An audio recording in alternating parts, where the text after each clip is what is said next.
Je m'appelle Brooke Rutledge, et à 33 ans, j'ai dépensé jusqu'à mon dernier euro, pour une station-service, que toute ma famille appelait un tombeau. Le jour où j'ai signé les papiers, ma mère m'a dit en face que j'étais une idiote, et mon père s'est contenté de regarder le mur. Mon frère Wade a ri, et a dit que j'étais un échec sans espoir. Ils étaient partis, avant même que l'encre ne soit sèche. Une semaine plus tard, je me tenais dans le noir, derrière cette vieille supérette, fixant une porte en acier, que quelqu'un avait délibérément dissimulée sous du plâtre. Ce que j'ai trouvé derrière ce mur, une semaine plus tard, n'a pas seulement changé ma vie, cela a réécrit l'unique histoire, que ma famille passait son temps à raconter sur elle-même, depuis 40 ans. Et le jour où je l'ai enfin dit à voix haute, lors du propre gala de mon père, la salle entière a plongé dans le silence.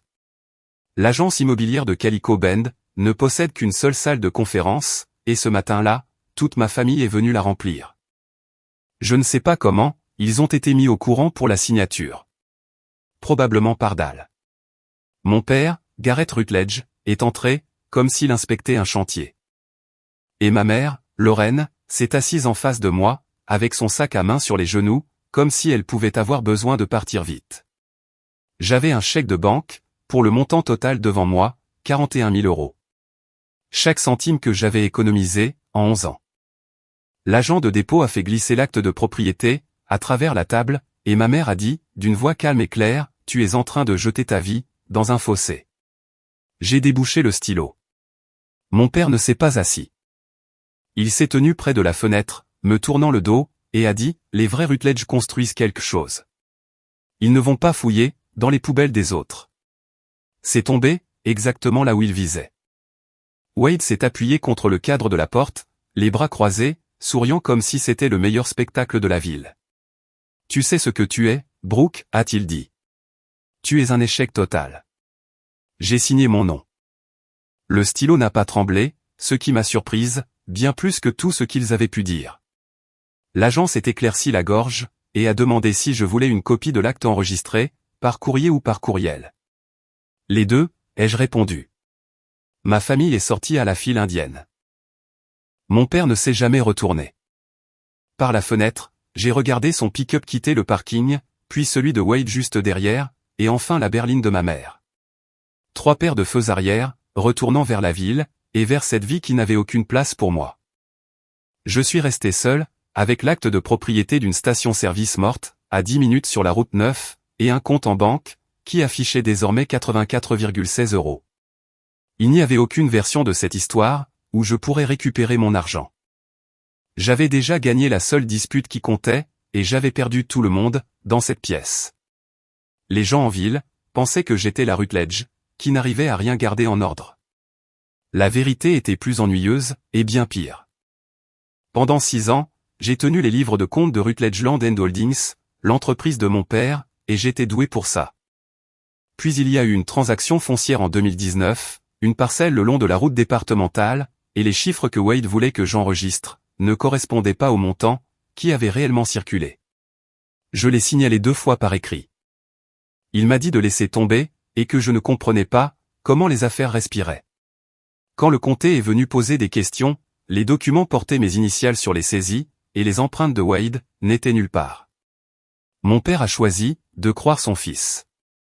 Je ne me suis pas battu comme j'aurais dû le faire, parce que combattre sa propre famille en public, c'était comme mettre le feu à sa propre maison, alors je suis parti. J'ai accroché ma propre enseigne, Rutledge Bookkeeping, une entreprise d'une seule femme, dans un bureau loué sur la 2e rue. Pendant 2 ans, j'ai fait un travail honnête pour des gens honnêtes, et ça a presque tenu. Puis mon plus gros client, un entrepreneur qui me devait 8 mois d'honoraires, a déposé le bilan, et a emporté mes marges avec lui. J'ai fermé le bureau, en mars. Je suis le genre de personne, qui lit les petits caractères 2 fois, et qui s'excuse quand même, de prendre trop de place. Trop responsable, c'est comme ça que mon ancien patron l'appelait, à l'époque où j'avais un patron. Je porte les erreurs des autres, comme si c'était un loyer que je devais payer. C'est la faiblesse que personne dans ma famille n'a jamais remarquée, parce qu'elle jouait toujours en leur faveur. Alors, quand Dal Mercer m'a parlé d'une propriété, dont personne ne voulait, assez bon marché pour qu'une femme avec 84 € et une réputation ruinée puisse la posséder, sans aucune dette, j'ai écouté. J'aurais dû demander, pourquoi il était si désireux d'aider. Et je l'ai fait. C'est juste que la réponse m'a pris un certain temps à trouver. Dal Mersey fait de l'achat-revente de propriété à Calico Bend. Il achète des choses mortes pour une bouchée de pain, peint par-dessus la pourriture, et les revend à des gens qui ne regardent pas en dessous. Il avait fait quelques petits travaux pour mon père au fil des ans, ce qui aurait dû être mon premier avertissement. Il m'a trouvé au petit restaurant sur la route 9, s'est glissé dans la banquette, et m'a dit qu'il avait quelque chose de parfait pour moi. La vieille station au Rhin, à 10 minutes sur l'ancienne autoroute, fermée depuis 1987. Prix demandé, 41 000 €. Le terrain seul vaut plus, a-t-il dit. Les propriétaires sont des héritiers, sur la côte est. Ils veulent juste s'en débarrasser. Ça avait l'air trop parfait, et je le savais. Alors, j'ai fait ce que j'ai l'habitude de faire. J'ai sorti l'acte de propriété moi-même, au bureau d'enregistrement du comté, et j'ai lu chaque transfert, en remontant jusqu'aux années 1930. C'était net. Aucun privilège. J'ai appelé l'État concernant les cuves souterraines, car les stations abandonnées sont de vrais cauchemars environnementaux, et le dossier montrait que les cuves avaient été retirées et certifiées propres en 1991. J'ai arpenté la parcelle, à 2 reprises. J'ai payé 200 € que je n'avais pas, pour une rapide inspection structurelle, par un inspecteur à la retraite nommé Pett, qui a dit que l'ossature était bonne, mais que le toit était un risque. Tout concordait. Le prix était bas, mais l'endroit était une horreur, sur une route que plus personne n'empruntait, et le vendeur était une succession fatiguée. L'équation était logique. Je l'ai acheté, parce que c'était la seule porte que mes 84 € pouvaient ouvrir, et parce que pour une fois, je voulais posséder quelque chose qui soit vraiment à moi, avant que quiconque ne puisse y apposer son nom. Ce que je n'ai pas vérifié, c'est le visage de Dal, quand je lui ai dit que je payais comptant, et que je sautais la clause d'inspection qu'il m'avait suggérée. Il a souri beaucoup trop largement, et a dit, fille intelligente. Ensuite, il est sorti du restaurant, et a passé un coup de téléphone, que je n'ai pas pu entendre. Vous devez comprendre ce que le nom Rutledge signifie, à Calico Bend. Mon grand-père, Amos Rutledge, est arrivé ici avec rien dans les années 30, et a fini par posséder la moitié des vitrines de la rue principale. Mon père a pris cela, et a fait de Rutledge Land & Holdings, l'entreprise qui a construit chaque lotissement, chaque centre commercial, et chaque route de desserte du comté, pendant 30 ans. Il y a une aile Rutledge à l'hôpital. Il y a une bourse Rutledge au lycée.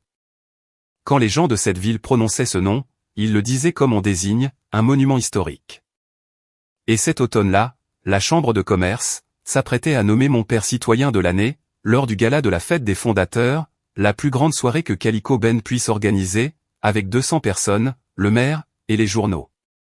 Mon père avait été le roi officieux de cette ville, toute ma vie, et maintenant, ils allaient le couronner devant tout le monde. J'ai grandi en comprenant que ce nom était un toit sous lequel nous vivions tous, et que ce toit avait des règles, on ne devait pas lui faire honte. On ne se lançait pas seul de son côté, pour faire jaser les gens. Et on n'achetait absolument pas le bâtiment le plus laid de la route 9 avec son dernier euro, la saison même où son père allait être honoré. Ma mère a dit que je l'avais fait exprès, pour les humilier. Ce n'était pas le cas. Je l'avais fait, parce que c'était la seule chose que je pouvais m'offrir, et la seule chose qui pouvait être entièrement et légalement à moi. Mais je savais que le gala approchait. Je savais que mon père serait sur cette scène, en octobre, avec une plaque et un microphone, sous les yeux de toute la ville. Je n'avais simplement aucune idée, à ce moment-là, que c'est sur cette même scène, que tout finirait par éclater. La première nuit où j'ai possédé l'endroit, j'y suis allé seul, avec une lampe de poche, et un thermos de café. La station au Rhin se tenait basse dans l'obscurité, avec 2 pompes mortes à l'avant, et une supérette rattachée sur le côté, dont les fenêtres étaient devenues laiteuses, à cause de la poussière. Je suis entré, en utilisant la clé que l'agent immobilier m'avait remise, dans une enveloppe jaune. L'odeur m'a frappé en premier. Du vieux diesel imprégné dans le béton, et en dessous, quelque chose de crayeux et d'humide, comme de la chaux mouillée et du plâtre, laissé à durcir dans le noir, pendant 40 ans. Ce n'était pas exactement une mauvaise odeur. C'était l'odeur de quelque chose qui a été scellé, et qui patiente. J'ai parcouru la pièce avant, les chambres froides vides, le comptoir de caisse, avec sa caisse enregistreuse rouillée, toujours boulonnée. Derrière la supérette, il y avait une réserve, peut-être de 3 mètres sur 6, bordée d'étagères métalliques effondrées, et dont le mur du fond avait été recouvert de lambris bon marché, quelque part dans les années 80. J'ai passé ma main le long du mur. Ensuite, parce que je suis le genre de personne qui ne peut pas laisser une anomalie tranquille, j'ai toqué. Les murs avant et latéraux ont renvoyé un bruit plein. Le mur du fond, lui, sonnait faux. Creux, mais pas le son creux d'une cloison vide. C'était plus profond. Il y avait un courant d'air frais, qui provenait d'une jointure, là où le lambris rencontrait le sol. C'était constant, comme si le bâtiment expirait. Je suis resté là un long moment, la main à plat contre ce lambris bon marché. Avec 84 € à mon nom, et toute la ville qui se moquait de moi, à écouter un mur respirer. Je me suis dit que c'était probablement un vide sanitaire, une gaine technique. Rien de spécial. Mais je suis rentré chez moi cette nuit-là, et je n'ai pas pu dormir, parce que le mur arrière de ma station-service morte sonnait comme s'il cachait quelque chose de manière intentionnelle. Ma mère a appelé le lendemain matin, avant même que j'aie terminé mon café. Elle ne commence jamais par dire bonjour. Ton père n'a pas dormi, a-t-elle dit. Sais-tu ce que les gens racontent? J'ai répondu que j'en avais une vague idée. Elle m'a raconté que le pasteur Reed avait demandé de mes nouvelles au petit déjeuner de prière, avec cette voix que les gens utilisent, quand ils veulent dire « Est-ce qu'elle a toute sa tête ?» Elle m'a dit que les Henderson avaient vu ma voiture, là-bas, à la station au Rhin. Elle m'a dit que je faisais de mon père la risée de sa propre ville, la saison même où on allait l'honorer. Viens au gala, a-t-elle dit, sois présente avec la famille. Laisse les gens voir que nous sommes unis, et débarrasse-toi discrètement de cette propriété. J'ai répondu que je n'allais pas la lâcher. Il y a eu un silence, puis elle a dit cette chose qu'elle dit toujours. Cette phrase qui fonctionnait autrefois, la famille serre les rangs, Brooke, tu as choisi la porte. J'avais entendu cette phrase toute ma vie, généralement juste avant que je ne cède. Cette fois-ci, j'ai simplement tenu le téléphone, et j'ai regardé par la fenêtre de mon appartement, la colline se parait d'or, sous le soleil du matin. Je t'aime, maman, ai-je dit. Je garde la station. Et j'ai raccroché, avant qu'elle ne puisse trouver un autre moyen de m'atteindre. Si votre propre famille vous a déjà dit exactement ce que vous ne deviendrez jamais, vous savez déjà comment cette voix vous poursuit dans une pièce calme, à la nuit tombée. Restez avec moi, car le mur que j'allais ouvrir ne renfermait pas seulement un secret. Il renfermait la preuve. Si cela vous parle, abonnez-vous, et vivez cette histoire jusqu'au bout, avec moi. J'ai repris la route vers la route 9, cet après-midi-là, avec un pied de biche sur la banquette arrière, et j'en avais fini d'attendre, face à ce mur. Je me suis d'abord fait un plan, sur un bloc-notes au comptoir, car un plan est la seule chose qui me calme vraiment. Le toit, puis les fenêtres, puis l'électricité. Je n'avais pas d'argent, alors le plan consistait surtout en de la sueur, de la patience, et tout ce que je pourrais obtenir, par le troc. Je me suis dit que je pourrais ouvrir un petit garage, ou un stand de restauration pour les quelques camions, qui prenaient encore l'ancienne autoroute. Juste assez pour payer l'électricité, le temps de décider, de ce que cet endroit pourrait vraiment devenir. Si j'échouais, je n'avais plus rien. Pas d'économie, pas de solution de repli, pas de porte familiale, à laquelle frapper. C'était le contrat que j'avais signé. Alors, j'ai travaillé. J'ai sorti les vieilles étagères métalliques, et j'ai balayé 4 décennies de poussière. Et l'odeur de diesel et de chaux humide s'est élevée du sol à nouveau, plus forte maintenant que je l'avais remuée, flottant sur la poussière. En fin d'après-midi, je me suis tenu devant ce lambris des années 80, avec mon pied de biche. Je me suis dit que j'allais juste enlever un seul panneau, et jeter un coup d'œil. La première planche s'est détachée, avec le crissement de vieux clous, et un souffle d'air froid s'est répandu sur mes pieds. Derrière le lambris bon marché, il n'y avait pas de vide sanitaire. Il y avait un mur en béton coulé, lisse et intentionnel, et encastré à l'intérieur, une porte en acier. Pas une porte de placard. Une lourde plaque d'acier rivetée, avec une poignée à verrou rotatif, le genre de porte que vous verriez, sur un vieux coffre-fort de banque, hermétiquement fermé, repeinte, puis emmurée par quelqu'un, qui voulait qu'on l'oublie. Quelqu'un avait caché cela exprès, par 2 fois. D'abord derrière du béton, puis à nouveau derrière du lambris. Je suis resté là, tenant le pied de biche, avec le cœur battant à tout rompre, et j'ai compris 2 choses, à la fois. C'était bien plus gros qu'une station-service, et j'étais la seule personne sur Terre, à savoir que c'était là. Je ne l'ai pas forcé cette nuit-là. Et je veux que vous sachiez pourquoi.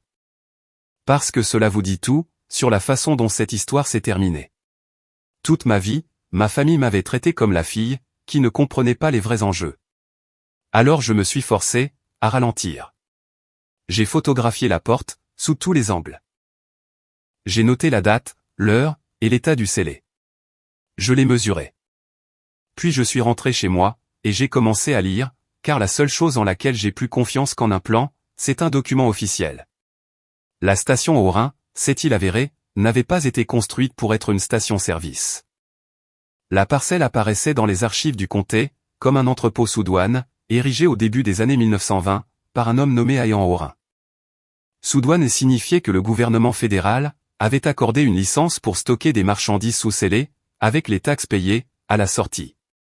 Pendant la Prohibition, un entrepôt sous douane était l'un des rares endroits légaux où l'alcool pouvait se trouver. Les permis médicinaux, les stocks gouvernementaux, les réserves des distilleries, gelés par la loi. Le bâtiment est devenu une station-service en 1936, après le départ des Hauts-Rhin. Et quelque part lors de cette conversion, quelqu'un avait muré l'ancienne pièce sous douane et construit une supérette sur son souvenir. Je me suis assise à la table de ma cuisine, à 2 heures du matin, avec des documents imprimés étalés partout, et j'ai senti l'ampleur de la chose s'abattre sur moi. Il y avait une pièce scellée, derrière le mur de ma réserve, qui avait été construite pour conserver des choses, sous le sceau fédéral, et elle avait été cachée délibérément, pendant 90 ans. J'y suis retourné le lendemain, et j'ai desserré le verrou peint, avec de l'huile dégrippante et de la patience, centimètre par centimètre, jusqu'à ce que la poignée finisse par tourner, avec un gémissement, qui a résonné vers quelque chose en contrebas. La porte a pivoté de 5 centimètres vers l'intérieur, puis s'est arrêtée. Au-delà, je pouvais apercevoir le sommet d'un escalier en pierre, qui descendait dans une noirceur, qui sentait légèrement le chêne. J'ai descendu 12 marches de pierre, avec ma lampe de poche dans une main, et mon téléphone en train d'enregistrer, dans l'autre, car je voulais garder une trace, du premier instant intact. L'odeur que je poursuivais depuis la première nuit, s'est déployée autour de moi, tout en bas. Du diesel et de la chaux humide toujours, mais recouvert par quelque chose de plus ancien, et de plus doux désormais, du chêne carbonisé, et du papier pourrissant lentement. L'odeur de choses, qui avaient vieilli dans le noir, depuis plus longtemps que je n'étais en vie. La cave était plus grande que la réserve située au-dessus. Des murs de pierre, un plafond voûté en briques, et des étagères. Des étagères en bois, qui couraient sur toute la longueur, de la pièce. Et sur elles, dans le faisceau de ma lampe, des rangées de verres sombres, des bouteilles. Des centaines de bouteilles, enveloppées de paille et de papier cassant, emballées dans des caisses, estampillées à l'encre effacée. J'en ai soulevé une avec précaution, hors de son nid de paille, et je l'ai tournée dans la lumière. Le verre était soufflé à la bouche, lourd, scellé avec de la cire au-dessus du bouchon, et l'étiquette, bien que tachetée, était lisible. Un whisky sous douane, la bande fiscale encore sur le bouchon, avec une date dans le coin, qui commençait par 19, et un 2. Mes mains n'étaient plus stables du tout. J'avais assez lu pour savoir ce qu'une seule bouteille de whisky authentifiée, sous douane et datant d'avant l'abrogation, pouvait rapporter aux enchères. 1 000 €, c'est la fourchette basse. Les bouteilles célèbres rapportent bien plus. Et je me tenais dans une pièce en pierre, face à des étagères pleines, scellées depuis 90 ans, avec la cire toujours intacte. Je n'ai pas hurlé de joie. Je n'ai appelé personne. Je suis resté parfaitement immobile, dans cette cave froide, et j'ai fait la seule chose que mon cerveau sache faire sous la pression. J'ai commencé à compter les caisses, puis les bouteilles par caisse, puis j'ai fait le calcul, et le nombre que j'ai obtenu était si grand, que je me suis obligé à m'asseoir, sur la dernière marche dans le noir, et à respirer, avant de m'autoriser à y croire. Voici ce que ma famille n'a jamais compris à mon sujet. Les bouteilles n'étaient pas la victoire. La victoire, c'était la provenance. N'importe qui peut trouver du vieil alcool dans un mur, et la moitié finit par être saisie, détruite ou vendue pour rien, parce que personne ne peut prouver ce que c'est, ou d'où ça vient. J'avais lu l'histoire d'un couple sur la côte est, qui avait trouvé 66 bouteilles sous leur plancher, et d'un coffre à Los Angeles, rempli de caisses sous douane derrière une fausse bibliothèque, qui avait fini dans une véritable salle des ventes, pour de l'argent réel. La différence entre une curiosité et une fortune, c'est le papier. Qui l'a fabriqué? Qui l'a placé sous douane? À qui cela appartenait-il? Une chaîne ininterrompue, depuis cette époque, jusqu'à la bouteille que vous tenez entre vos mains. Alors, au lieu d'en parler à qui que ce soit, j'ai passé les 2 jours suivants à jouer la comptable. J'ai photographié chaque caisse, chaque timbre, chaque étiquette, et je les ai enregistrés dans un tableur, comme un inventaire. Je n'ai rien déplacé, plus que ce qui était nécessaire. J'ai trouvé une maison de vente aux enchères, spécialisée dans les spiritueux de luxe à Denver, qui gérait exactement ce genre de choses, et je leur ai envoyé un courriel, prudent et clair, en tant que propriétaire légalement vérifié des lieux, demandant ce que l'authentification nécessiterait. Ils m'ont répondu, en moins d'1 heure. Ils étaient très intéressés. Ils voulaient des dates. Ils voulaient des photos, et par-dessus tout, ils voulaient toute documentation originale, reliant la cachette à l'entrepôt sous douane, car c'était là, comme l'écrivait l'expert, toute la différence entre une bonne vente et une vente historique. La documentation, bien sûr. Je suis redescendu dans la cave avec un regard neuf, ne regardant plus les bouteilles maintenant, mais la pièce elle-même, les coins, et le vieux bureau, poussé contre le mur du fond. Tout ce qu'un homme prudent, stockant des biens sous sceau fédéral, aurait pu conserver. Un entrepôt sous douane fonctionne grâce à des registres. Si Ayant Aurin a scellé cette pièce, il a dû y sceller ses documents avec. Il me suffisait juste de trouver où. Dal Mercé a débarqué le 3e jour, sans s'annoncer, comme le fait un homme à qui on a glissé un mot. Il est entré par devant, pendant que je traînais une bâche jusqu'à ma voiture, et ses yeux se sont dirigés directement vers la réserve, le lambris ouvert, et la bouche sombre de la porte en acier, que je n'avais pas eu le temps de cacher. « Qu'est-ce que vous avez là derrière » a-t-il dit, d'un ton trop désinvolte. J'ai grandi dans une famille de menteurs expérimentés, donc je sais exactement comment sonne un homme, quand il connaît déjà la réponse, et qu'il veut vous regarder décider si vous allez dire la vérité.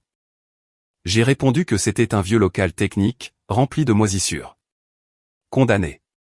Il a hoché la tête lentement, mais il marchait déjà dans sa direction, et j'ai dû me mettre en travers de mon chemin, avec la bâche et un grand sourire, pour le reconduire vers l'avant. L'endroit est dangereux, Dal, ai-je dit. L'assurance ne couvrirait même pas une visite. Il a ri, mais ses yeux sont restés fixés sur cet encadrement de porte, tout du long. Tu as bien fait de l'avoir à ce prix-là, a-t-il dit. Vraiment bien. Presque trop bien, hein. Puis il est parti, et je l'ai regardé à travers la vitre laiteuse, s'asseoir dans son pick-up sur mon parking en gravier, pendant une bonne minute, sans démarrer. Il parlait juste dans son téléphone, d'une main fendant l'air, comme le font les hommes, quand ils expliquent que quelque chose ne s'est pas passé comme prévu.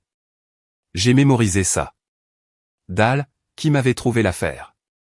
Dal, qui avait travaillé pour mon père. Et Dal, plus que quiconque, connaissait les vieilles histoires sur cet endroit, car tout le monde de notre âge les avait entendues en grandissant. Que les Aurins géraient un entrepôt sous douane ici, avant la guerre, et qu'il y avait eu autrefois de l'alcool sous le sceau fédéral. Les gens disaient toujours qu'Amos l'avait vidé en 33, ne laissant rien d'autre derrière lui que des rumeurs. Mais un homme qui connaissait cette histoire regarderait une porte de coffre-fort en acier scellé, de la manière dont Dal venait de le faire, et comprendrait en un clin d'œil que la rumeur n'était peut-être pas infondée, après tout. Dal, assis sur mon parking, appelant quelqu'un à la seconde même, où il avait flairé qu'il y avait ici, bien plus que de la poussière. Je suis retourné à l'intérieur, et pour la première fois, j'ai verrouillé la porte en acier, du côté de la cave, et j'ai fait glisser une plaque de contreplaqué sur l'ouverture du lambris. Je n'avais encore de preuve de rien, mais j'avais cessé de croire que cette propriété m'était tombée du ciel, par un coup de chance. Mes parents sont venus à la station, 2 jours plus tard, ce qui en dit long. Car en 3 semaines de propriété, ils n'avaient pas conduit une seule fois jusqu'ici, pour voir ce que leur fille avait acheté. Mon père est descendu de son pick-up, et a inspecté les lieux, avec un visage différent de celui qu'il affichait à la signature. Ce n'était plus du mépris, désormais. C'était du calcul. Ma mère a apporté un plat mijoté, ce qui est exactement ce que ma mère apporte, quand elle veut quelque chose. Nous nous sommes inquiétés pour toi, toute seule ici, a-t-elle dit, en tenant le plat, comme une offre de paix. Mon père a arpenté le terrain, étudiant le bâtiment, la vieille autoroute, et la façon dont la lumière s'y reflétait. Une bonne façade, a-t-il dit, s'adressant surtout à lui-même. Ça l'a toujours été. Puis, doucement, comme si de rien n'était, il en est venu au fait. Brooke, une propriété comme celle-ci, cela implique des questions d'impôts, des questions de responsabilité. C'est beaucoup à gérer, pour une seule personne.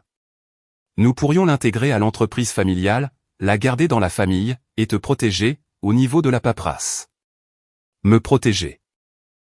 J'ai presque ri. Il y a 3 semaines, j'étais un échec total, qui fouillait dans les poubelles, et maintenant, mon père voulait me protéger, avec un acte de renonciation. Je lui ai demandé clairement, où est-ce qu'ils avaient entendu dire, que l'endroit valait la peine, d'être protégé. Le regard de ma mère s'est posé sur celui de mon père, l'espace d'une seconde, et j'ai eu ma réponse. Dal. Dal avait appelé quelqu'un, et ce quelqu'un se tenait sur mon parking en gravier, en train de m'offrir un plat, et un acte notarié. Je me débrouille très bien, avec la paperasse, ai-je dit.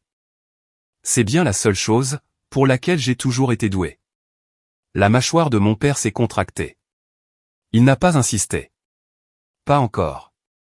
Ils ont laissé le plat, et ont repris la route vers la ville, et je suis resté debout, sur mon propre parking, en comprenant que les rires étaient terminés.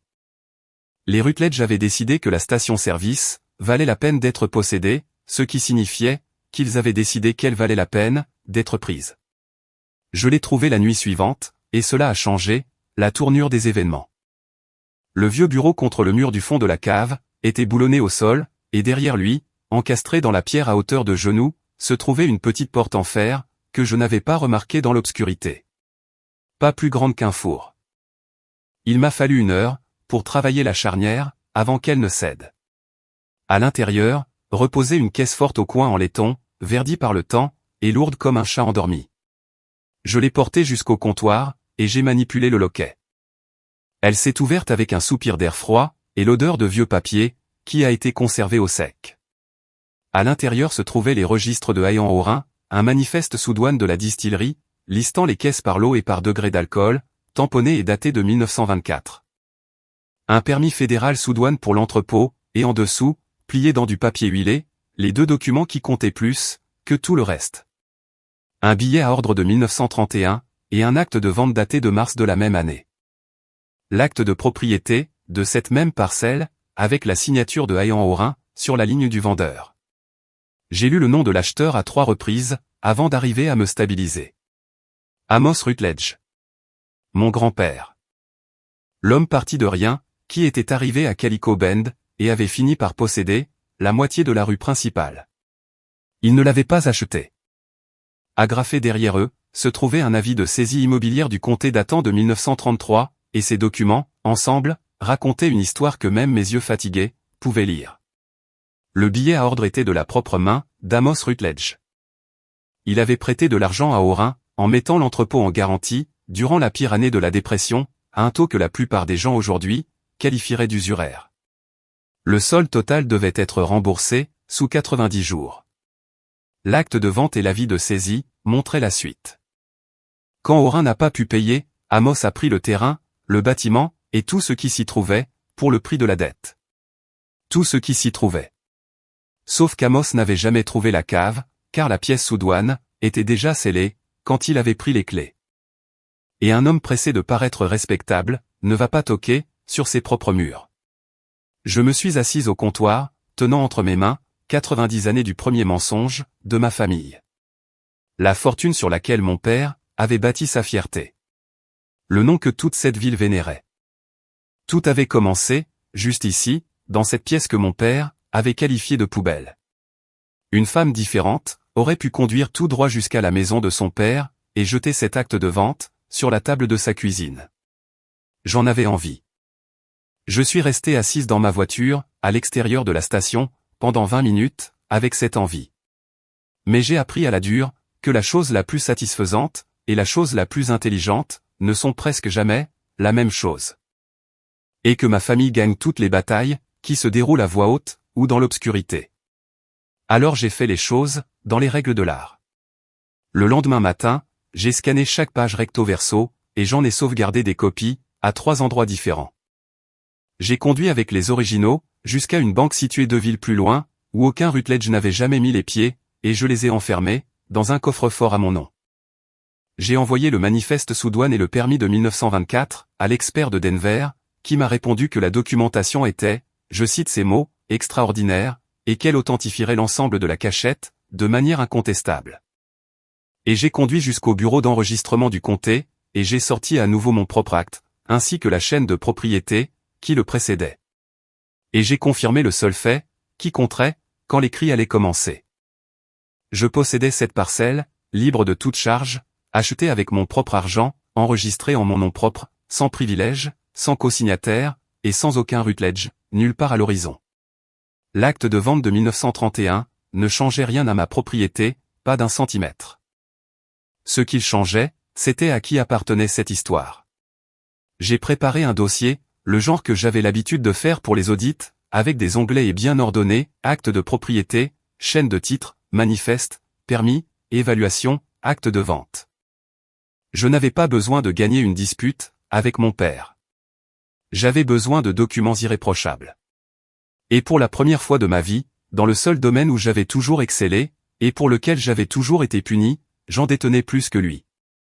Wade est venu ensuite, car mon père ne donne jamais lui-même, le premier coup. Il envoie quelqu'un. Mon frère est entré dans la station, avec ses belles bottes et sa veste d'entreprise, et a regardé autour de lui, comme s'il estimait le prix des lieux. J'ai cru comprendre que tu étais occupé, a-t-il dit. Il ne s'est pas embarrassé d'apporter un plat. Il est allé droit à l'offre, déguisé en inquiétude.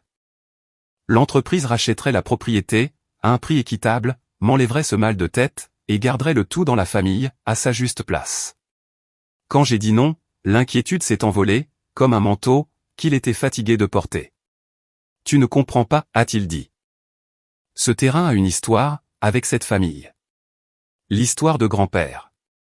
Si tu vas vendre tout ce que tu as déterré, sur les terres des Rutledge. Ce n'est pas seulement à toi, Brooke. Il y a une question morale, ici. Les gens le verront de cette façon. Une question morale. Je l'ai presque admiré pour ça. Je lui ai demandé de quelle histoire exactement il parlait. Et Wade, qui n'a jamais pu résister de toute sa vie, à me montrer qu'il en savait plus que moi, a répondu, « Tu crois que je ne connais pas l'histoire du vieux Orin ? Papa m'a tout raconté, il y a des années. Grand-père a obtenu cet endroit, en toute légalité en 33. En toute légalité. Il l'a dit si calmement, que j'ai su qu'il n'avait aucune idée, que je détenais l'avis de saisie qui prouvait, tout le contraire. Mais la gaffe était faite, et je l'ai archivé avec le reste. Il savait. Les Rutledge avaient toujours su, comment leur nom avait vu le jour. Ils avaient juste décidé, il y a 2 générations, qu'une histoire répétée assez souvent, devient la vérité. Wade est parti en me disant, que j'avais jusqu'à la fête des fondateurs, pour être raisonnable. Je ne lui ai pas demandé, ce que la fête des fondateurs venait faire là-dedans. J'avais déjà le pressentiment glacial, que je le savais. Mon père est venu seul le lendemain soir, ce qu'il n'avait jamais fait, de toute ma vie. Il m'a trouvé balayant la pièce avant au crépuscule, et est resté sur le pas de la porte un long moment, un vieil homme se découpant, sur le ciel orangé. Et pour une fois, il n'a pas commencé par un verdict. Je passais par ici quand j'étais petit, a-t-il dit. Ton grand-père m'y emmenait. Il s'asseyait dans le pick-up, et se contentait de regarder l'endroit. Il est entré, et a passé une main le long du comptoir poussiéreux, et quelque chose sur son visage, était presque doux. J'ai bâti cette ville pendant 40 ans, a-t-il dit. Chaque route là dehors, la moitié des maisons. Et tu sais ce qu'ils retiendront dans 20 ans? Rien. Les noms s'effacent. Ils accrochent ta plaque, et ensuite ils oublient ton visage. L'espace d'une seconde, je l'ai vu. La peur, sous tout le reste. Un homme terrifié, à l'idée d'être un étranger, dans la ville qu'il avait créée. J'ai senti quelque chose s'ouvrir dans ma poitrine pour lui, et puis il a refermé la porte lui-même. C'est pourquoi la famille doit tenir bon, a-t-il ajouté. La douceur avait disparu, la poigne était de retour. Peu importe ce que tu as trouvé, c'est l'affaire des Rutledge. Maintenant, tu vas faire ce qu'il faut au gala. Tu vas te lever, et tu diras que la famille s'en occupe ensemble. Cette ville se souvient de celui qui l'a construite, Brooke. Ne les oblige pas, à se souvenir du mauvais nom. C'était donc ça. Pas un père. Un homme défendant un monument, en se servant de sa fille comme d'un sac de sable. Et si je ne le fais pas, ai-je demandé. Il m'a regardé avec quelque chose qui n'était pas tout à fait une menace, et pas tout à fait une supplication. Alors tu découvriras à quel point, la mémoire d'un Rutledge à ton égard, peut être courte, a-t-il dit, avant de s'éloigner dans l'obscurité. Je suis resté là avec mon balai, et j'ai compris que le gala n'était pas une invitation. C'était une embuscade, et j'étais censé en être la surprise. L'évaluation est arrivée un mardi, dans un courriel que j'ai lu 4 fois, debout dans ma cuisine. La maison de Denver avait examiné mes photos, mon inventaire, le manifeste, et le permis sous douane. Ils avaient envoyé un spécialiste à la station, avec un accord de confidentialité signé, pour examiner la cave en personne. Il a passé 6 heures là-dessous, et est remonté pâle, avec un grand sourire. La cachette était réelle, les seaux de cire intacts, le contenu correspondant au manifeste de 1924, jusqu'au numéro de lot. Un stock authentifié, sous douane, d'avant l'abrogation, avec une chaîne de traçabilité documentée, depuis la distillerie, vers l'entrepôt, et jusqu'à moi. Cette dernière partie, la chaîne, c'était de l'or en barre. Leur estimation prudente pour la collection aux enchères, selon le courriel, dépassait le million d'euros, les bouteilles ayant une importance historique, pouvant rapporter bien plus que cela. J'ai posé mon téléphone sur le comptoir, très soigneusement, comme s'il risquait de se briser. Et je me suis assise sur le sol de la cuisine, le dos contre les placards, et je me suis autorisé à savourer l'instant, pendant exactement 5 minutes. 1 million d'euros. Moi, l'échec total, avec 84 euros et un nom ruiné, assise sur une fortune, dans un bâtiment que mon père appelait un tombeau. Puis les 5 minutes se sont écoulées, et je me suis relevé, car un chiffre pareil ne vous met pas en sécurité. Cela fait de vous une cible. J'avais vu ce que ma famille était prête à faire, pour une bande de terre d'une valeur de 40 000 euros. Je savais exactement ce qu'ils feraient pour ça. L'évaluation n'était pas la ligne d'arrivée. C'était le coup d'envoi. Et la seule chose qui se dressait, entre moi, et ces gens qui avaient passé toute ma vie à m'apprendre que je n'étais rien, c'était un dossier rempli de papiers, et une obstination que j'avais fièrement héritée, cette fois-ci, de ce même sang qui s'apprêtait à venir me chercher. J'ai cherché à comprendre pourquoi Dale Mercer m'avait remis une fortune, pour 41 000 euros. Et la réponse n'a pas été difficile à trouver, une fois que j'ai su où chercher. J'ai appelé la succession sur la côte est, qui m'avait vendu la station, ces héritiers fatigués dont Dale m'avait parlé. La femme qui a répondu était une petite fille, polie mais confuse. Ils avaient mis la propriété en vente il y a 1 an, a-t-elle dit, à 65 000 euros, et n'avaient eu aucune marque d'intérêt, jusqu'à ce qu'un intermédiaire local ne les contacte, en offrant de les en débarrasser, comme une faveur pour 41 000 euros, pour un acheteur qui l'avait déniché. Et qui allait réparer cette horreur. Ils avaient été très reconnaissants. Je les remerciais, j'ai raccroché, et j'ai encaissé la nouvelle. Dale ne m'avait pas trouvé une bonne affaire. Dale avait trouvé une propriété bon marché, et une Rutledge désespérée, sur laquelle la caser.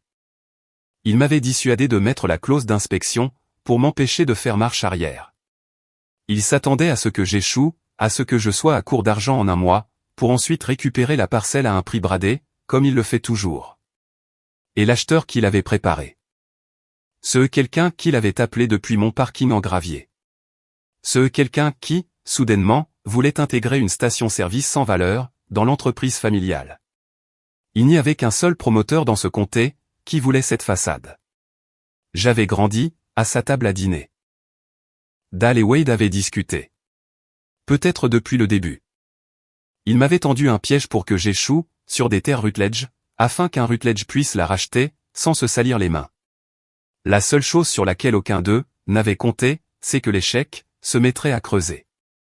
Quand Dale a appelé cette semaine-là, pour tâter le terrain à propos de la vente, je l'ai laissé terminer tout son discours amical. Puis j'ai dit, tu as parié sur mon échec, Dale. Ce fut ta première erreur. Et j'ai raccroché. J'avais un choix à faire, et ce n'était pas le plus évident.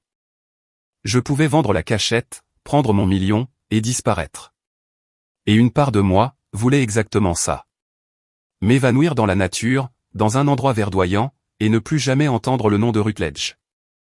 Mais cela leur aurait laissé le terrain, l'histoire, et la satisfaction de me voir fuir. J'ai donc élaboré un plan différent, le genre de plan dans lequel j'excelle, sur un bloc-notes, à minuit. Je vendrai la collection aux enchères par l'intermédiaire de Denver, de manière propre, publique et documentée. Ainsi, personne ne pourrait jamais dire qu'il s'agissait d'une propriété familiale, tout juste exhumée. Et je garderai la station, non pas pour en faire un snack, mais pour en faire quelque chose de réel. Je discutais discrètement avec un promoteur nommé Sutter, originaire du comté voisin, qui voulait s'implanter à Calico Bend depuis des années, et qui avait été bloqué à chaque tournant, par Rutledge Land and Holdings. Il avait perçu le potentiel de ce que l'ancienne autoroute pouvait devenir. Une station restaurée, un relais routier, un arrêt, qui valait le détour. Le plus vieux rival de mon père, se tenant sur la parcelle dont mon père avait envie. Il y avait là, une forme de justice, que je n'avais pas besoin de fabriquer. Les gens n'ont cessé de me demander plus tard, pourquoi je n'ai pas simplement tout revendu, pour prendre l'argent facile. Voici le problème avec l'argent facile, provenant de personnes qui vous ont traité de bonnes à rien. Il y a toujours leur nom sur le reçu. Je n'allais pas signer pour ça. Si vous auriez fait de même, dites-le moi dans les commentaires, et continuons. J'ai appelé Sutter et je lui ai dit que j'étais prête à discuter sérieusement. Et j'ai dit à la maison de vente aux enchères de fixer une date. Puis j'ai commencé à construire la seule chose qui pourrait me protéger quand les Rutledge finiraient par attaquer au grand jour. Pas une arme, mais une pile de signatures. Pendant 2 semaines, je n'ai rien fait que ma famille puisse voir, mais j'ai fait tout, ce qui comptait vraiment. J'ai signé le contrat de mise en vente avec Denver, un vrai contrat avec une vraie date, la collection étant légalement engagée pour une vente publique, en mon nom. J'ai signé une lettre d'intention avec Sutter, pour réaménager la station, ma propriété étant clairement indiquée, sur la première page. J'ai demandé à un avocat, à 2 villes de là, quelqu'un à qui les Rutledge n'avaient jamais payé de déjeuner, d'examiner mon titre de propriété, et de confirmer par écrit ce que je savais déjà. À savoir que la propriété, et son contenu, m'appartenaient à moi seul, libre de toute réclamation. J'ai tout mis dans le dossier, derrière l'acte de propriété, le manifeste, et l'acte de vente de 1931. Ma famille se battait de la seule façon qu'elle connaissait, avec des chuchotements, de la pression, et la douce suggestion que j'avais, une dette envers eux. Mon père a fait courir le bruit en ville, que sa fille perturbée était tombée sur quelque chose, et que la famille l'aidait à le gérer. Wade laissait entendre, à quiconque voulait bien l'écouter, qu'il y avait des questions, sur la manière dont j'avais fini par posséder, des terres Rutledge. Ils avaient une histoire, bien ficelée et chaleureuse. Le genre d'histoire que les gens de Calico Bend voulaient croire. Ils étaient doués pour raconter des histoires. Ils s'étaient bâtis tout un nom, à partir de l'une d'entre elles. Mais une histoire n'est qu'une histoire, jusqu'à ce qu'elle rencontre une signature. Et j'avais les signatures. À chaque fois que la pression s'intensifiait, j'ajoutais un nouvel onglet, au dossier. Acte de propriété, titre foncier, avis juridique, contrat de vente, lettre d'intention, acte de vente. Pendant qu'il parlait, je construisais un mur de papier, si net et si ennuyeux, qu'aucun charme ne pourrait l'escalader. C'est la différence entre la façon dont ma famille se bat et la mienne. Ils cherchent à convaincre la salle. Moi, je cherche à consolider le dossier. Et le dossier était enfin complètement de mon côté. La pression est devenue publique, la 2e semaine d'octobre, et c'était encore plus laid que ce que j'avais prévu. À l'épicerie, Madame Henderson, qui me connaissait depuis l'école du dimanche, m'a fait un petit sourire crispé, et m'a dit qu'elle espérait que j'allais bien agir envers mon pauvre père, après tout ce qu'il avait fait pour cette ville.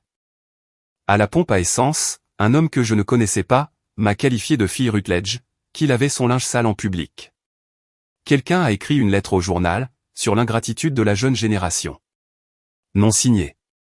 Mais je reconnaissais la cadence de ma mère. Mon père avait transformé la ville en une chorale, et la chanson disait que j'étais une fille confuse et avide, s'acharnant sur un grand homme, pendant sa plus belle saison. J'ai conduit jusqu'à la station par un après-midi gris, juste pour me tenir dans un endroit qui m'appartenait. Et je suis entré dans la supérette à moitié vidée, avec les nouvelles fenêtres installées, et le toit réparé, et l'odeur est venue à ma rencontre. Du diesel et de la chaux, toujours, mais je la comprenais différemment, maintenant. Ce n'était pas l'odeur de poubelle, comme l'avait qualifié mon père. Ce n'était pas l'odeur de quelque chose qui meurt. C'était l'odeur d'une fondation. Le sol même, sur lequel le nom Rutledge avait été coulé, caché sous du lambris pendant 90 ans, pour que personne n'ait à le regarder. Mon grand-père s'était tenu, sur ce sol précis, et avait choisi le mensonge. Mon père l'avait répété, jusqu'à ce qu'il paraisse solide comme du granit. Et j'étais là, moi, le raté de la famille, en train de le balayer. Je me tenais au milieu de mon bâtiment, pendant que la moitié de la ville décidait que j'étais une méchante. Et je me sentais plus ancré, que je ne l'avais été depuis des années, car pour la première fois, le sol sous mes pieds était honnêtement le mien. La fête des fondateurs était dans 4 jours. Ils pensaient m'attirer dans un piège. Je les ai laissés le croire.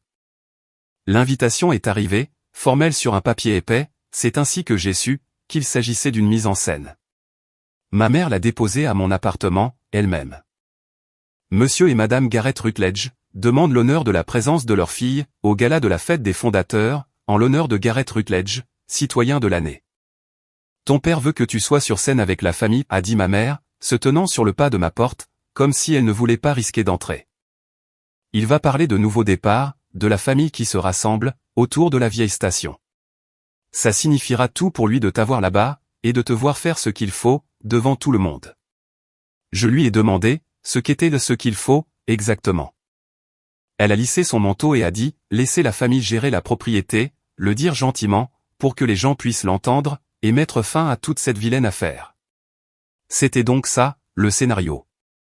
Mon père se tiendrait sur la scène de la fête des fondateurs, accepterait sa couronne, et annoncerait que la fameuse découverte, de l'ancien domaine au Rhin, revenait à Rutledge Holdings, avec la bénédiction de sa fille.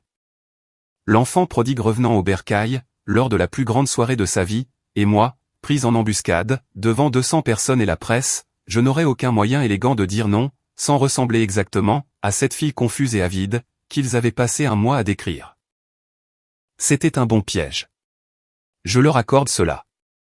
Ma mère a aussi laissé échapper, car elle ne peut jamais résister, à un détail qui nous flatte, que mon père avait prévenu le journal à l'avance.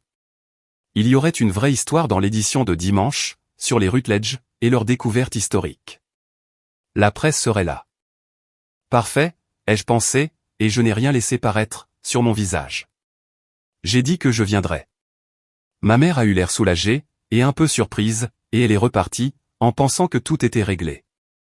Je suis rentré à l'intérieur, et j'ai préparé le dossier. La veille du gala, je n'ai pas écrit de discours. Je veux que vous compreniez cela, car c'est là tout le problème. Le pouvoir de ma famille a toujours été le bruit. La table bruyante, la salle remplie d'alliés, l'histoire racontée en premier, et le plus fort possible. Si je marchais jusque-là pour crier plus fort qu'eux, je perdrais, comme j'avais toujours perdu, car c'était leur jeu, sur leur terrain. Alors, je n'ai préparé aucun mot. J'ai préparé une enveloppe craft propre, et à l'intérieur, des copies. Seulement des copies des documents qui comptaient. Mon acte de propriété enregistré avec le cachet du comté, le contrat de mise en vente aux enchères à mon nom, l'avis juridique de l'avocat sur le titre de propriété, et l'acte de vente de 1931 agrafé à l'avis de saisie de 1933. La signature d'Amos Rutledge, là où tout le monde pourrait la voir. J'ai étalé chaque page sur la table de ma cuisine, et je les ai vérifiées une dernière fois, de la même manière que je vérifiais un grand livre avant un audit, car un seul chiffre erroné suffit, pour qu'il vous traite de menteuse. Tout était en ordre. J'ai préparé ma robe, la bleu foncé. Rien de tape à accent grave l'œil. Je me suis couché tôt, et à ma propre surprise, j'ai dormi. Je n'allais pas élever la voix, à ce gala. J'avais passé 33 ans à élever la voix, au sein de cette famille, pour m'entendre dire qu'elle était stridente. Alors, j'allais faire la seule chose, qu'ils ne verraient jamais venir, de la part de cette fille, incapable de voir les vrais enjeux. J'allais rester parfaitement, et complètement calme, et laisser les papiers parler, dans une pièce trop polie, pour les interrompre. Je laisserai mon père crier. Je laisserai Wade devenir rouge de colère.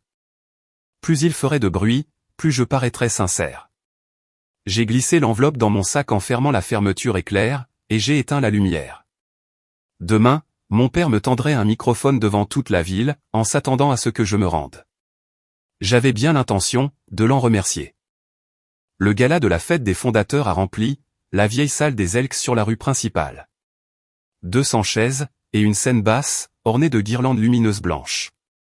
Les longues tables, dressée avec les nappes en lin, que la chambre de commerce ne sort qu'une fois par an. Le maire était là, les commissaires du comté, l'éditeur du Calico Ben Sentinel était assis vers l'avant, avec un photographe. Et j'ai remarqué à 3 tables plus loin, un homme dans un costume gris discret, que je ne reconnaissais pas. Il tenait un conférencier en cuir, et affichait la patience immobile et attentive de quelqu'un, venu confirmer une chose, plutôt que de la célébrer. La maison de vente aux enchères avait envoyé un représentant, comme je le leur avais demandé, par écrit. Je portais la robe bleu foncé, avec un petit sac, et j'ai laissé ma mère m'asseoir à la table familiale, près du premier rang, là où tout le monde pouvait voir, les Rutledge réunis. Mon père a arpenté la salle, comme le roi qu'il avait toujours été. Une main sur chaque épaule, un nom pour chaque visage. Wade se tenait à ses côtés, dans un costume neuf. Ma mère rayonnait. Pour quiconque nous regardait, nous étions exactement la famille, que notre nom promettait. Sous la table, mes mains étaient croisées, sur le sac posé sur mes genoux. Il y a eu un dîner que je n'ai pas goûté, et des discours que je n'ai pas entendus. Et puis le président de la chambre de commerce s'est levé, et a commencé le discours, sur mon père. Le garçon parti de rien, qui a bâti une ville. L'héritage des Rutledge. 4 décennies de vision. La foule applaudissait, exactement au bon moment. Mon père est resté assis, avec le demi-sourire gracieux, d'un homme qui a entendu ses propres éloges si souvent, que c'en est devenu comme le temps qu'il fait. Quand ils ont appelé son nom, et lui ont remis la plaque, 200 personnes se sont levées. Je me suis levé avec eux, calme comme une eau dormante. L'odeur de diesel et de chaux n'était nulle part dans cette pièce lumineuse et chaleureuse, et pourtant, elle était d'une certaine façon, avec moi malgré tout. La fondation sous toute chose. Et j'ai attendu qu'il fasse, exactement ce que je savais, qu'il allait faire. Mon père a tenu la plaque, et a laissé les applaudissements durer longtemps, avant de lever la main, pour les faire taire. Il a remercié la chambre de commerce, le maire, la ville. Il a raconté l'histoire d'Amos, arrivant avec rien, construisant quelque chose à partir de la poussière. Et la salle l'a bu, comme il l'avait toujours fait. Puis il s'est tourné, et ses yeux m'ont trouvé, à la table familiale, et sa voix s'est réchauffée, pour aborder la partie du discours, qu'ils avaient écrite pour moi. Cette ville sait que ma famille a traversé une saison difficile, a-t-il dit. Ma fille Brooke a pris un risque, sur la vieille propriété au Rhin. Beaucoup de gens ont pensé qu'elle était imprudente. Un rire doux et entendu a parcouru la salle. Mais les Rutledge ne s'abandonnent pas les uns les autres, a-t-il poursuivi. Et ce qu'elle a trouvé là-bas appartient à nous tous, à l'histoire de cette ville. Alors ce soir, je suis fier de dire que la découverte faite à l'ancienne station revient chez elle, à sa place légitime. Dans la famille, avec la bénédiction de ma fille. Il a laissé ça faire son effet. Les applaudissements ont commencé à monter. Et puis il a fait la chose qu'il avait prévue depuis le début. Le mouvement qui était censé m'emprisonner dans l'histoire, devant tout le monde. Il m'a tendu la main, et a dit, « Brooke, chérie, viens ici, et dis quelques mots. » 200 visages se sont tournés. Le photographe a levé son appareil. Ma mère me souriait de tout son cœur, certaine que j'avais enfin été brisée, et remise dans le rang. Wade regardait avec les yeux plats et attentifs, d'un homme qui attend, de voir son pari payé. Je me suis levé. J'ai monté les 3 marches vers la scène dans ma robe bleu foncé, calme, comme je m'étais promis de l'être. Et mon père m'a tendu le microphone, avec le sourire d'un homme qui a déjà gagné. Je l'ai pris. Je l'ai remercié, ce qui l'a surpris. Et puis, j'ai plongé la main dans mon sac, pour y chercher l'enveloppe. Merci, papa, ai-je dit dans le microphone, et ma voix est sortie stable et chaleureuse, ce qui je pense l'a plus déstabilisé, que si j'avais crié. Je veux vous dire à tous, la vérité sur l'ancienne station, parce que c'est une meilleure histoire, que celle que vous avez entendue. J'ai ouvert l'enveloppe. D'abord, la partie simple.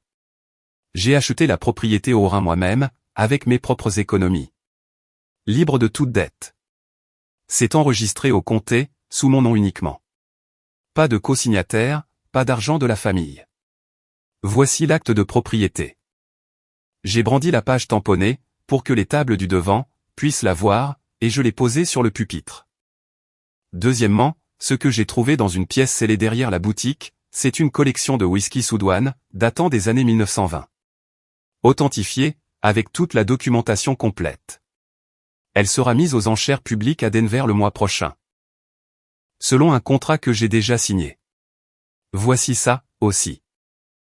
Une autre page, sur le pupitre. La salle était devenue très silencieuse. Le bon genre de silence. Celui où les gens se penchent en avant. Le sourire de mon père était toujours là, mais il avait cessé de signifier quoi que ce soit. Et troisièmement, ai-je dit, la partie qui concerne réellement cette famille. J'ai déplié les dernières pages. Quand je cherchais les documents pour prouver d'où venait ce whisky, j'ai trouvé les registres originaux, un billet à ordre et un acte de vente daté de mars 1931, signé par Ayant Aurin, qui a construit cet entrepôt. Et agrafé derrière, un avis de saisie du comté, datant de 1933. J'ai regardé mon père alors, pas cruellement, juste simplement. La façon dont on regarde quelqu'un, dont on a enfin cessé d'avoir peur. Mon grand-père n'a pas acheté le domaine Aurin, papa. J'ai son billet, de sa propre main. Il a prêté de l'argent à un homme qui se noyait, pendant la dépression, à des conditions qui choqueraient n'importe qui, dans cette pièce. Le solde complet. Exigible en 90 jours. Et quand Aurin n'a pas pu payer, il a pris le terrain, le bâtiment, et tout ce qui s'y trouvait, pour le prix de la dette. C'est là qu'a commencé le nom Rutledge. Juste là, dans la pièce où tu te tenais, il y a 3 semaines, en l'appelant la poubelle d'un autre. Le visage de mon père s'est décomposé, devant la ville entière. C'est un mensonge, a-t-il dit, beaucoup trop fort, en s'élançant d'un demi-pas vers moi. Pose ça, Brooke. Pose ça. Wade était debout à la table familiale, rouge jusqu'au col, prononçant mon nom, comme un avertissement. Ma mère avait une main, pressée sur sa bouche. Et je suis simplement resté là, calme comme une eau dormante. Et pour une fois, je les ai laissés être les plus bruyants. Ce n'est pas un mensonge, ai-je dit doucement. La saisie et le transfert sont enregistrés, au tribunal même de ce comté, depuis 1933. N'importe qui ici peut les obtenir dès lundi matin, et les lire par lui-même. Et le billet, ainsi que l'acte de vente, écrit de la main de grand-père, sont des originaux notariés. Je tiens les copies. Juste ici. Et le monsieur en costume gris, 3 tables plus loin, vient de la maison de vente aux enchères. Il peut vous dire que la collection est exactement ce que je dis qu'elle est. 200 personnes sont restées assises, dans un silence de mort, et aucune d'elles ne riait. C'est alors que mon père a tendu la main vers les documents, sur le pupitre. Je les ai glissés de quelques centimètres, doucement hors de sa portée, sans quitter ses yeux. Ce sont des copies, ai-je dit. Les originaux sont dans un coffre-fort, auquel tu ne peux pas accéder. L'homme en costume gris s'était levé, et dans le silence, sa voix portait facilement. Je peux confirmer que le mandat est signé, et que la provenance est documentée, a-t-il dit. La vente aura lieu comme prévu, sous le nom de Mademoiselle Rutledge. L'éditeur du Sentinelle écrivait vite. L'appareil du photographe a cliqué 2 fois, et j'ai su, sans qu'on me le dise, que ce qui paraîtrait dans le journal de dimanche, ne serait pas l'histoire que mon père avait commandée. Wade s'est frayé un chemin, jusqu'au devant de la scène, et sa voix s'est brisée, quand il l'a trouvée. Tu crois que c'est fini? Nous aurons des avocats sur le coup, dès lundi. Il y a des recours. Il y a des intérêts familiaux.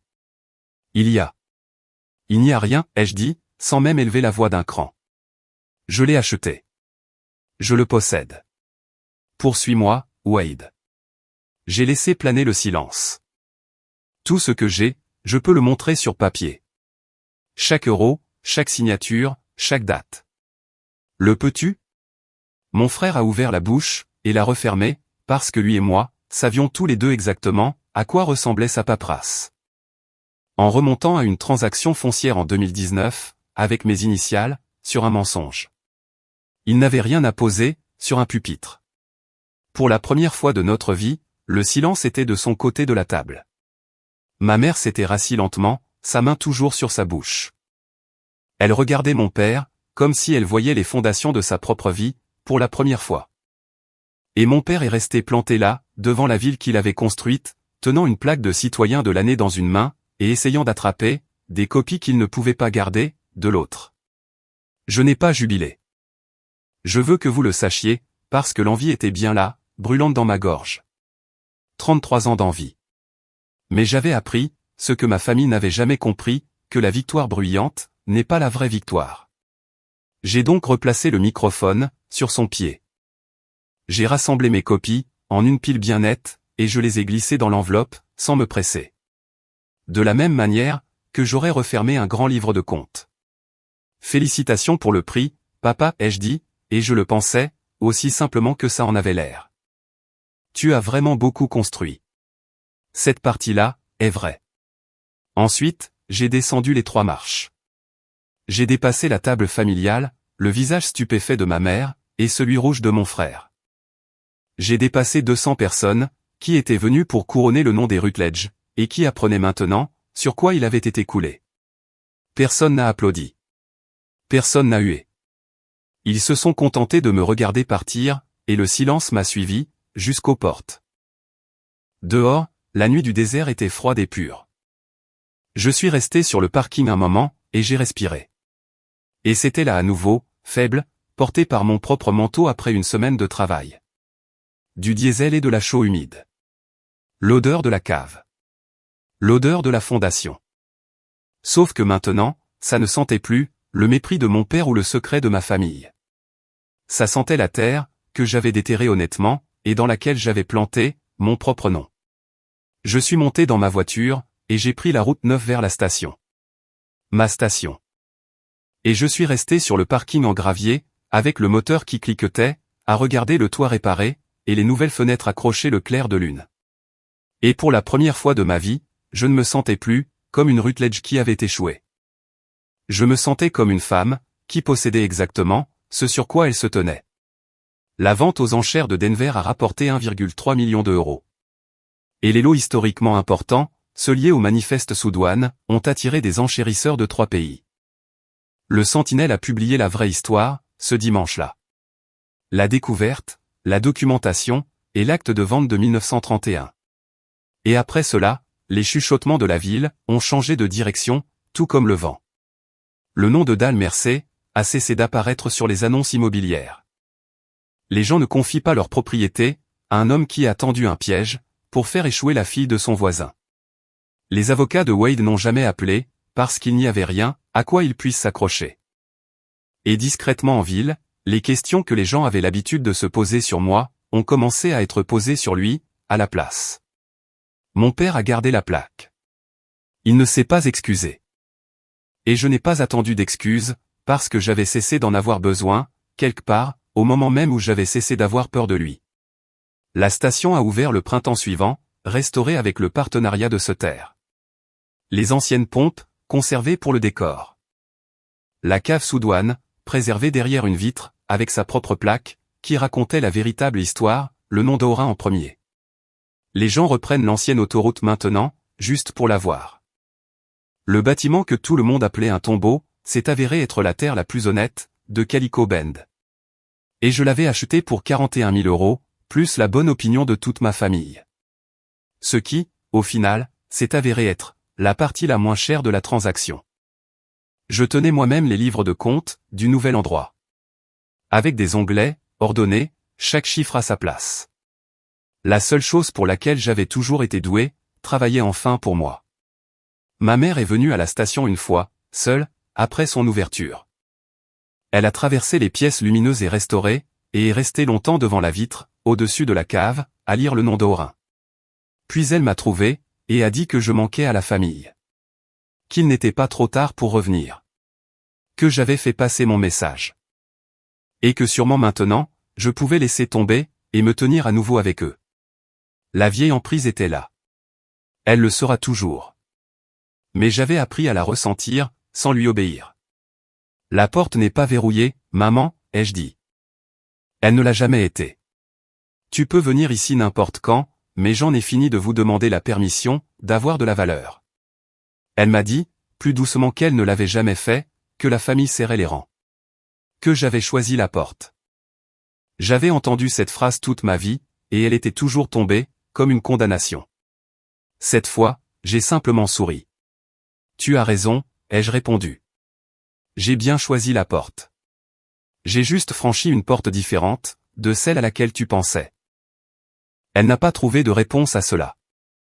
Elle est restée pour un café, ce qui était bien plus que ce que j'espérais. Et en partant, elle a touché mon bras sur le pas de la porte, juste une seconde, sans essayer de s'y accrocher. C'était la chose la plus honnête qu'elle ait faite depuis des années. Si vous ne retenez qu'une seule chose de mon histoire, retenez ceci. Votre valeur ne leur a jamais appartenu, ni pour vous la donner, ni pour vous la reprendre.